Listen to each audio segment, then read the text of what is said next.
Assalamualaikum warahmatullahi wabarakatuh. Sampurasun. Nepangkeun deui sareng simkuring pun Arga Ritya Pratama. Dinten ieu simkuring aya di salah sahiji masjid anu wangunana benten ti Masjid Ilaharna, nyaeta Masjid Jami Al-Bahirah.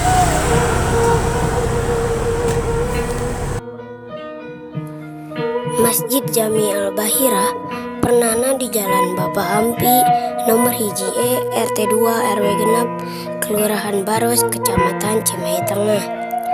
Ieu masjid kaidean ku sejarah Nabi Nuh alaihissalam.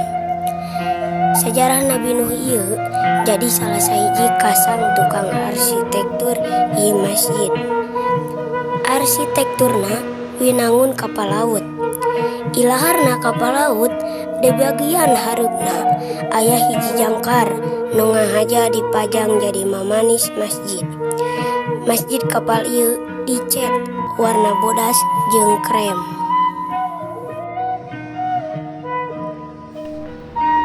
Asup ka jero masjid, sajumlah ornamen dijieun persis siga ornamen kapal.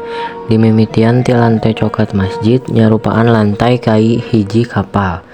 Lampu kristal anu biasana dipasang dina kapal atanapi bunker oge dipasang di jero masjid. Lampuna gaduh sensor cahaya. Upami aya kakurangan cahaya bakal otomatis jadi caang. Teu aya stop kontak dina tembok masjid. Sagala rupana dipusirkeun kana panel sentral di pendopo masjid.